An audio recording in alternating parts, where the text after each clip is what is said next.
السلام عليكم ورحمة الله وبركاته.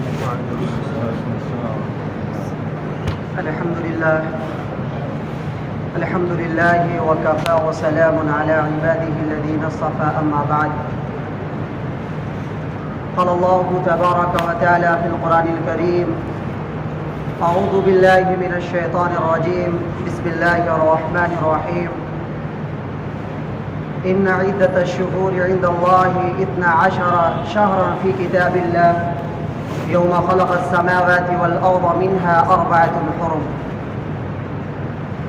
وقال النبي صلى الله عليه وسلم: أفضل الصلاة بعد صلاة المكتوبة الصلاة في جوف الليل، وأفضل الصيام بعد شهر رمضان صيام شهر الله المحرم، أو كما قال عليه الصلاة والسلام.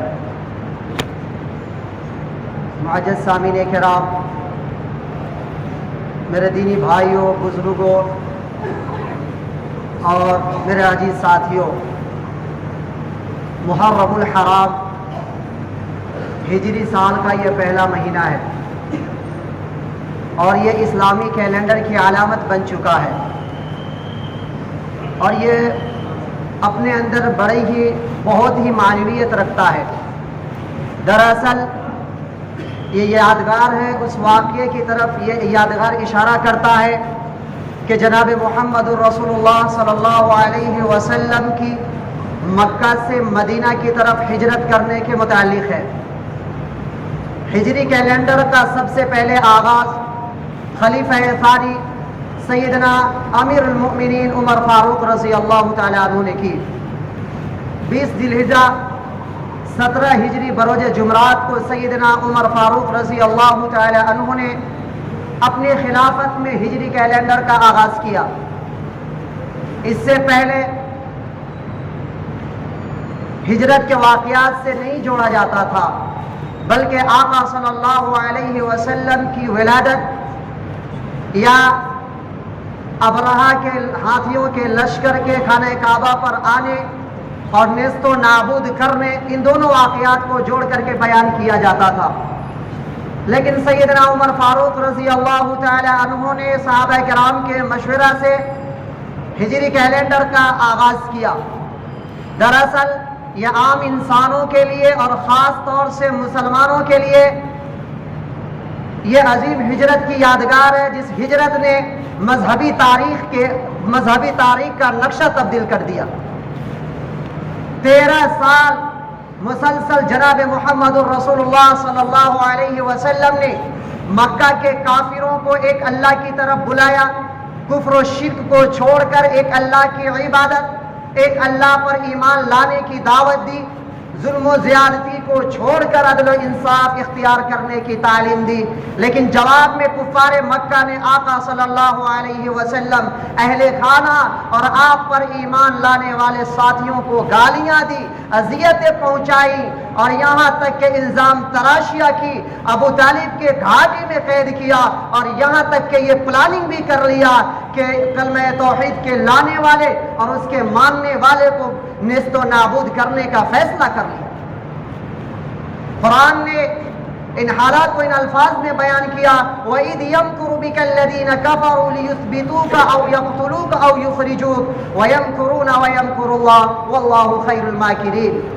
وہ وقت یاد کرنے کے قابل ہے جس وقت مشرکین حق، منکرین حق نے آپ کے خلاف چالیں چل رہے تھے، آپ کے خلاف تدبیریں سوچ رہے تھے. کس لیے؟ تاکہ آپ کو قید کر لے، یا آپ کو قتل کر ڈالے، یا آپ کو جلا وطن کر ڈالے. لیکن یہ کفار و مشرکین اپنی طرف چالیں چل رہے تھے، ادھر اللہ تبارک و تعالی بھی چال چل رہا تھا. وَيَمْكُرُونَ وَيَمْكُرُ اللَّهُ وَاللَّهُ خَيْرُ الْمَاكِرِينَ. اور اللہ تبارک و تعالی بہترین چال چلنے والا ہے. اس ظلم و زیادتی کے طوفان میں آقا صلی اللہ علیہ وسلم نے اپنے ساتھیوں کو حکم دیا حبشہ کی طرف ہجرت کرنے کا. خود آقا صلی اللہ علیہ وسلم نے اپنے ساتھیوں کے ساتھ مدینہ کے لیے ہجرت کر گئے. یہ اللہ کے حکم سے ہوا، اور جب اللہ کے حکم سے آقا صلی اللہ علیہ وسلم اور عزیز دوست سیدنا ابو بکر صدیق رضی اللہ تعالی عنہ ساتھ میں ہجرت کر رہے تھے، کفار و مشرکین نے یہ اعلان کر دیا تھا کہ جو بھی محمد کا خبر لے کر، جو بھی محمد کو پکڑ کر لائے گا، جو بھی محمد کے بارے میں بتائے گا، اس کو 100 اونٹ دیا جائے گا۔ 100 اونٹ کے انعام میں کفار مکہ پاگلوں کی طرح آقا صلی اللہ علیہ وسلم کو ڈھونڈ رہے تھے، لیکن لگاتار 3 دن غار ثور میں آقا صلی اللہ علیہ وسلم اور سیدنا ابو بکر صدیق رضی اللہ تعالیٰ عنہ 3 دن لگاتار غار میں موجود رہے، اور یہاں کفار تلاش کر رہے آقا کو، صرف 100 اونٹ کے انعام کے لیے پورے کفار پاگلوں کی طرح ڈھونڈ رہے تھے آقا صلی اللہ علیہ وسلم۔ اور ان 3 دنوں میں سیدنا ابو بکر صدیق رضی اللہ تعالی عنہ کی چھوٹی صاحبزادی حضرت اسماء رضی اللہ تعالی عنہ پہاڑیوں کی گھاٹی کو پار کر کے، راتوں کی تاریک کو پار کر کے، اور کفار مکہ کے خوف سے لرزتی ہوئی وہ آقا صلی اللہ علیہ وسلم کے لیے کھانا اور پانی کا انتظام کرتی تھی۔ اس کے بعد 3 دن کے بعد آقا صلی اللہ علیہ وسلم مکہ، اپنے پیارے وطن مکہ کو چھوڑ کر مدینہ ہجرت کر گئے۔ یہ یادگار ہے محرم الحرام، اسی کو متعین ہے سیدنا عمر فاروق رضی اللہ تعالیٰ عنہ نے صحابہ کے مشورے سے فکس کیا کہ یہ محرم الحرام ہجری سال کا سب سے پہلا مہینہ ہوگا۔ یہ محرم کا مہینہ ہے، ہم سب جانتے ہیں کہ یہ محرم کا مہینہ ہے، اور کچھ دنوں کے بعد، چند دنوں کے بعد یوم عاشورہ آنے والا ہے، جسے ہم 10 محرم الحرام کہتے ہیں۔ میں نے آپ حضرات کے سامنے قرآن کریم کی ایک آیت تلاوت کی کہ یہ محرم کا مہینہ جو ہے بہت حرمت والا مہینہ ہے، اللہ تبارک و تعالیٰ نے اسے عظمت بخشی، اللہ تبارک و تعالیٰ نے حرمت عطا فرمائی اس مہینے کو۔ عربی زبان کا لفظ ہے، اس کے معنی ہوتا ہے عظمت، تقدس، پاکیزگی۔ گویا کہ اللہ تبارک و تعالیٰ نے محرم الحرام کو عظمت و تقدس اور پاکیزگی اور حرمت عطا فرمائی۔ ایسے تو تمام دن اللہ تبارک و تعالیٰ نے پیدا کیے، تمام مہینے، تمام سال اللہ تبارک و تعالیٰ نے پیدا کیے۔ جس طرح عام دنوں میں سورج نکلتا ہے پھر غروب ہو جاتا ہے، اسی طرح محرم کے مہینے میں بھی سورج نکلتا ہے اور غروب ہو جاتا ہے۔ لیکن اللہ تبارک و تعالیٰ نے جس دن کو، جس مہینے کو اپنے لیے قرار دے دیا، پھر اس کے اندر ایک حرمت پیدا ہو گئی، اس کے اندر ایک عظمت پیدا ہو گئی۔ اللہ تبارک و تعالیٰ نے کہہ دیا کہ محرم میرا مہینہ ہے، پھر اس کے اندر ایک حرمت پیدا ہو گئی، ورنہ تمام دن اللہ تبارک و تعالیٰ نے پیدا کیا۔ اسی طرح اللہ تبارک و تعالیٰ نے کہہ دیا کہ رمضان المبارک میرا مہینہ ہے، اس کے اندر ایک تقدس پیدا ہو، اس کے اندر ایک عظمت پیدا ہو۔ اس کی مثال ایسے ہی ہے کہ خانہ کعبہ ہے، آپ نے بیت اللہ کو دیکھا ہے، بیت اللہ وہ بھی پتھر سے بنا ہوا ہے، اور بہت سی عمارتیں اس دنیا کے اندر ہیں، بڑی بڑی عالی شان اور بڑے بڑے شاندار بلڈنگیں بنی ہوئی ہے، وہ بھی پتھر سے بنی ہوئی ہے۔ لیکن ظاہری حسن کے اعتبار سے دیکھا جائے تو اس دنیا کے اندر بڑی بڑی عمارتیں، اعلیٰ سے اعلیٰ شاندار عمارتیں موجود ہیں، جو اپنی خوبصورتی میں اپنے آپ میں ایک نام ہے۔ لیکن اللہ تبارک و تعالیٰ نے خانہ کعبہ کو کہہ دیا کہ یہ میرا ہے، تو یہ دنیا کی جتنی بلڈنگیں ہیں، دنیا کی جتنی عمارتیں ہیں، سب اس کے سامنے ہیچ ہے۔ اسی طرح جب اللہ تبارک و تعالیٰ کسی مہینے کو، کسی دن کو اپنی طرف منسوب کرتا ہے تو وہ دن مقدس بن جاتا ہے، اس دن کے اندر حرمت پیدا، اس مہینے کے اندر حرمت پیدا ہو جاتی ہے۔ یہ محرم کا مہینہ اللہ نے کہہ دیا کہ یہ میرا مہینہ ہے، اور یہ کوئی نئی بات نہیں ہے کہ محرم حرمت والا مہینہ ہے، یہ کوئی نئی بات نہیں ہے، بلکہ آقا صلی اللہ علیہ وسلم کی ولادت سے پہلے سے یہ بات چلی آ رہی ہے کہ محرم حرمت والا مہینہ ہے، اور یہ اللہ کے حکم سے ہے کہ دنیا کے اندر جتنے انبیاء آئے ہیں وہ سب اس بات کے قائل ہے کہ محرم حرمت والا مہینہ ہے۔ لیکن آج بعض لوگوں میں یہ بات مشہور ہو گئی کہ محرم اگر حرمت والا مہینہ، اگر عزت و محرم حرمت، اللہ تبارک و تعالیٰ نے حرمت عطا کی محرم کو صرف اور صرف سیدنا حسین رضی اللہ تعالیٰ عنہ کی شہادت کی وجہ سے، کیونکہ سیدنا حسین رضی اللہ تعالیٰ عنہ کی شہادت 10 محرم الحرام کو ہوئی، اس بنا پر یہ محرم الحرام حرمت والا مہینہ کہا جاتا ہے۔ لیکن یہ درست نہیں ہے، کیوں؟ اس لیے کہ یہ بہت پہلے سے بات چلی آ رہی ہے کہ محرم حرمت والا مہینہ ہے۔ حضرت ابراہیم علیہ السلام کے وقت سے یہ بات چلی آ رہی ہے اور آقا صلی اللہ علیہ وسلم نے اپنے حیات طیبہ میں اعلان فرما دیا کہ محرم حرمت والا مہینہ ہے. جس وقت سیدنا حسین رضی اللہ تعالیٰ عنہ چھوٹے بچے تھے، تو یہ بات صحیح نہیں ہے کہ سیدنا حسین رضی اللہ تعالیٰ عنہ کی شہادت کی وجہ سے یہ محرم حرمت والا مہینہ ہے، بلکہ اللہ تبارک و تعالیٰ نے سیدنا حسین رضی اللہ تعالیٰ عنہ کی شہادت، سیدنا حسین رضی اللہ تعالیٰ عنہ کے شہادت کے لیے اس دن کا انتخاب فرمایا، اس مہینے کا انتخاب فرمایا. یہ سیدنا حسین رضی اللہ تعالیٰ عنہ کی عظمت فضیلت کا مظاہرہ ہے کہ اللہ تبارک و تعالیٰ نے سیدنا حسین رضی اللہ تعالیٰ عنہ کی شہادت کے لیے 10 محرم الحرام کا انتخاب فرمایا. تو میں نے آپ حضرات کے سامنے قرآن کریم کی آیت تلاوت کی، ان عدت الشہور عند اللہ 12 شہرا فی کتاب اللہ یوم خلق السماوات والارض منها 4 حرم، کہ اللہ تبارک و تعالیٰ نے 12 مہینے بنائے.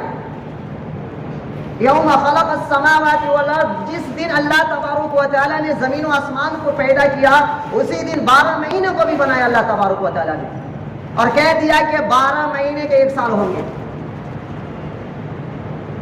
لیکن مشرکین مکہ، کفار مکہ اپنی ذاتی اغراض کے لیے، اپنی ذاتی فوائد کے لیے آگے پیچھے کرتے تھے.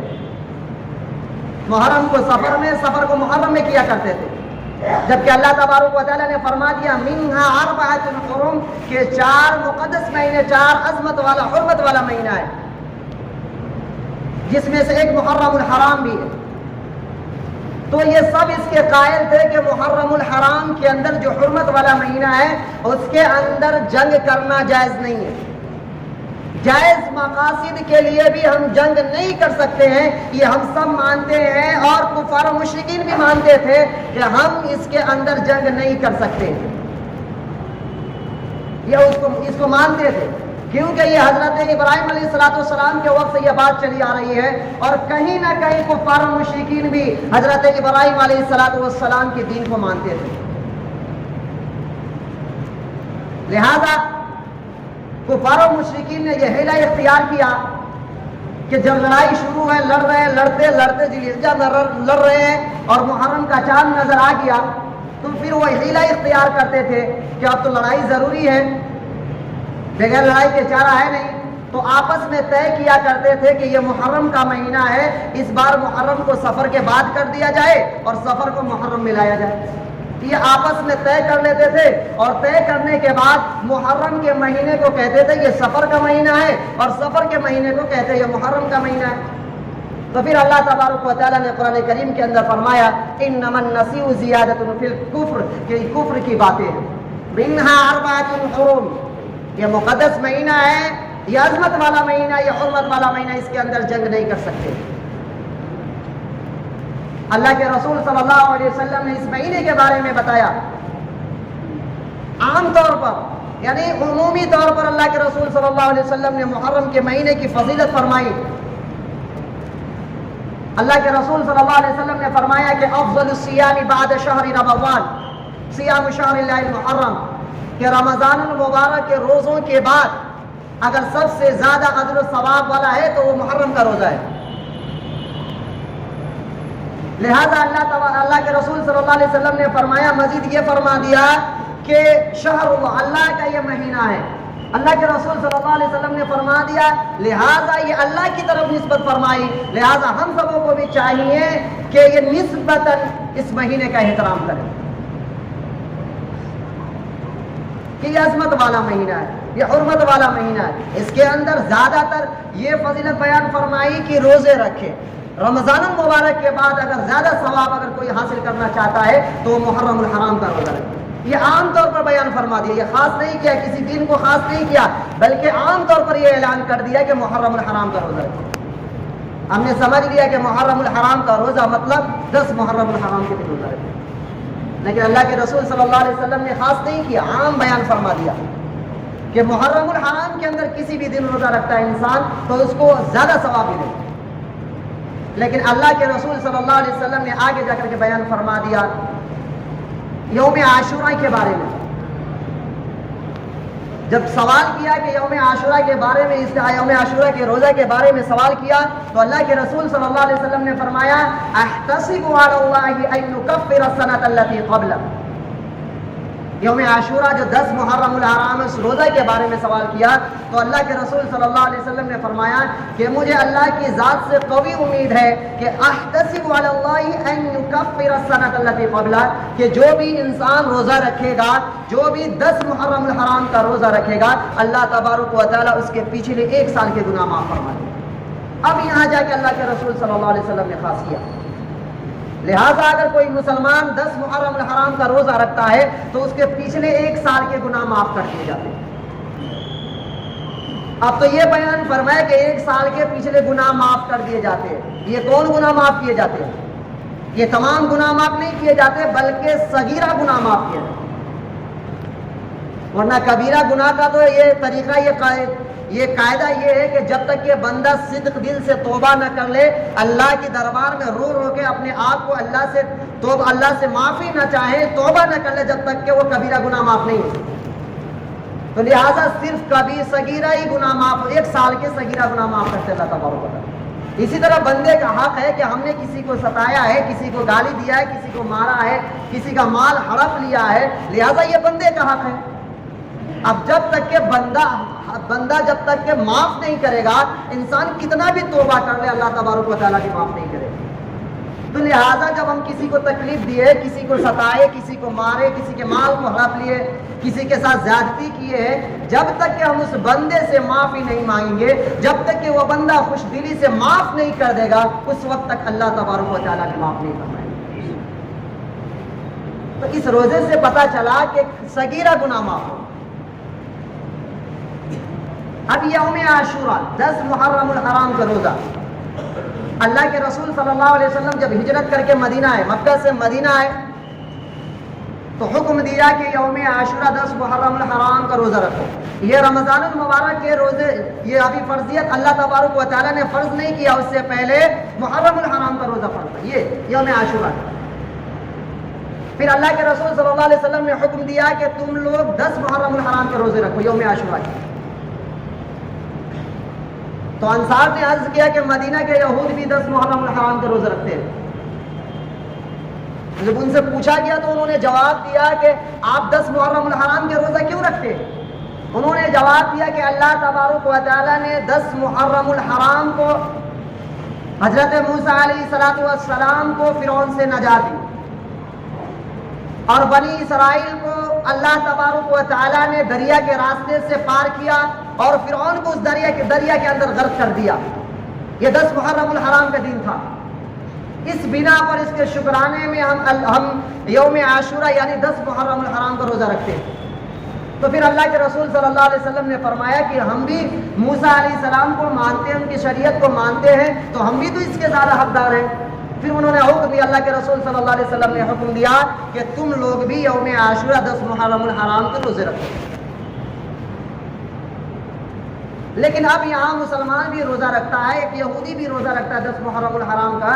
تو بعض دیکھنے والے کی نظر میں یہ بات ہے کہ دونوں کے اندر ایک ہی بات ہے.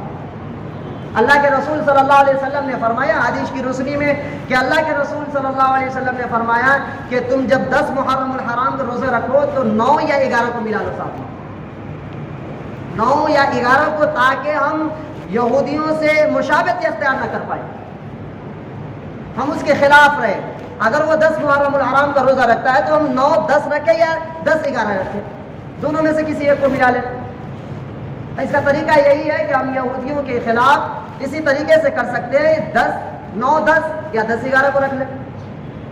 لیکن آج مسلمان اس سے غافل ہے، یوم عاشورہ کو کچھ مانتا ہی نہیں ہے، یوم عاشورہ کے روزے کو مانتا ہی نہیں کہ کیا ہے، جبکہ ایک روزہ ہے یوم عاشورہ 10 محرم الحرام کا روزہ جو ایک ہے. صرف ایک روزہ رکھنے سے انسان کے 1 سال کے پچھلے 1 سال کے گناہ معاف کر دیے جاتے. لیکن آج مسلمان اس سے غافل ہے. پتہ نہیں مسلمان کو خبر بھی ہے کہ نہیں ہے. ہم مسلمان ہیں، آج تو ایسے مسلمان ہیں کہ بہت سارے ایسے مسلمان ہیں جس کو معلوم ہی نہیں کچھ، نام و نہاد مسلمان بنے ہوئے ہیں. صرف ایسے حاضری لگانے کے لیے ہم مسلمان بنے ہوئے، نام میرا مسلمان ہے، لیکن کارنامہ جو ہے وہ کسی اور کا کر رہا ہے۔ تو ہم جو مشابہت اختیار کر رہے ہیں بہت ساری چیزوں میں دوسرے کی اختیار کر رہے ہیں، جبکہ ہم کلمہ طیبہ لا الہ الا اللہ پر ایمان رکھنے والے ہیں، ہمارا ایک طریقہ الگ ہے، ہماری زندگی گزارنے کا طریقہ الگ ہے۔ ایک عبادت یہ ہے کہ ہماری عبادت ہے، اگر اس کو کوئی غیر اختیار کرتا ہے، غیر مسلم اس کو اختیار کرتا ہے، یہ الگ بات ہے۔ ہماری عبادت ہے، اگر اس کو کوئی غیر مسلم اختیار کرتا ہے تو یہ الگ بات ہے، لیکن غیر مسلموں کی عبادت ہے اور اسے ہم اختیار کریں یہ الگ ہی ہے۔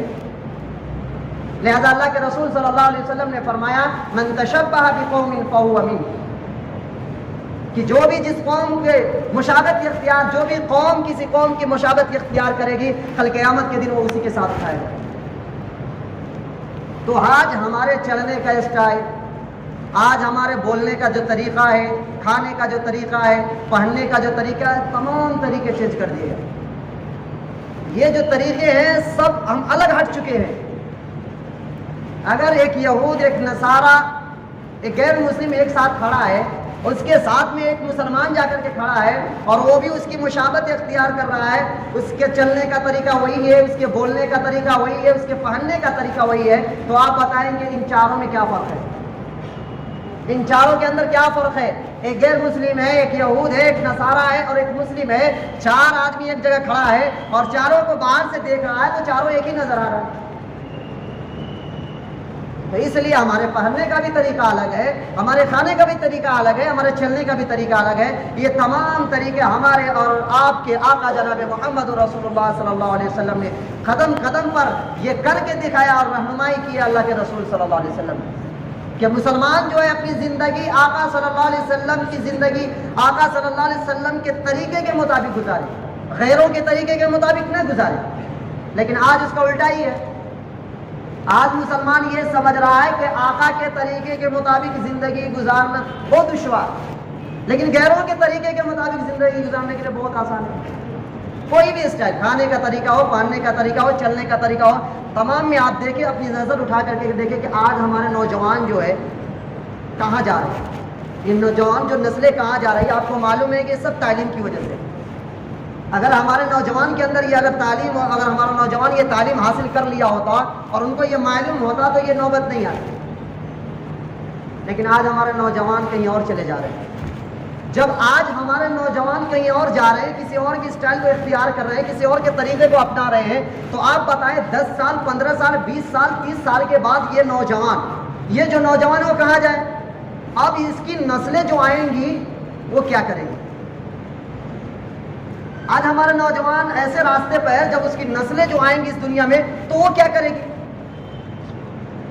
تو آپ کو معلوم ہے کہ جو بھی قوم تعلیم سے دور ہوئی ہے وہ گندگیاں میں مبتلا ہوئی ہے، وہ برائیاں میں مبتلا ہوئی ہے، اور وہ قوم کبھی ترقی نہیں کی ہے۔ لیکن جو بھی قوم تعلیم کو اختیار کیا ہے وہ قوم آگے بڑھی ہے۔ آپ دیکھیں نا آج مسلمان قوم کہاں ہے؟ تعلیم کے معاملہ میں بھی ہو، اگر تعلیم حاصل نہ کر رہے تو مال کے بھی معاملہ میں ہو، مسلمان نیچے ہے۔ تمام چیزوں میں مسلمان نیچے، اس لیے کہ مسلمان نے تعلیم کو پس پش ڈال دیا۔ آج غیر قومیں چاہے وہ دنیاوی تعلیم حاصل کر کے وہ آگے بڑھ رہی ہے، وہ ترقی کر رہی ہے وہ قوم، لیکن آج مسلمان قوم دن بدن پیچھے چلی جا رہی ہے۔ اس لیے میرے بھائیو درخواست ہے، گزارش ہے کہ ہم اپنے بچوں کو، خود بھی اگر ہمیں معلوم نہیں تو ہم بھی تعلیم حاصل کریں اور اپنے بچوں کو بھی تعلیم دیں، بتائیں اسلام کیا ہے، اپنے بچوں کو بتائیں کہ قرآن کیا ہے، اپنے بچے کو بتائیں کہ اسلام کا پیغام کیا ہے۔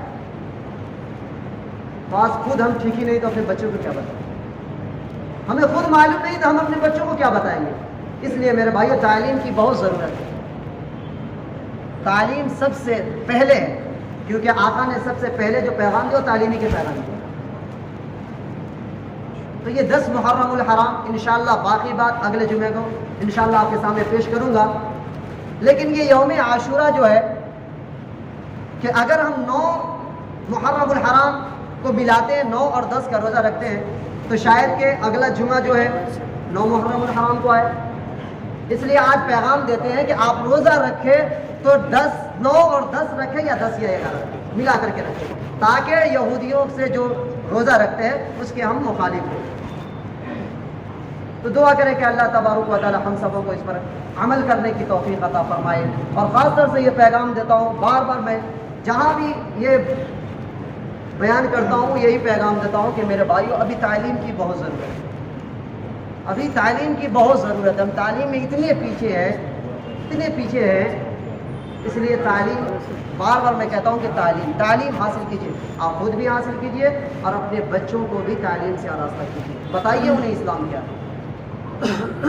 آج مسلمان بچوں سے پوچھا جائے قرآن کیا ہے تو میں کہتا ہوں کہ 100 میں سے شاید کہ 20 سے 25 جواب ہو، ورنہ سب ایسے ہی.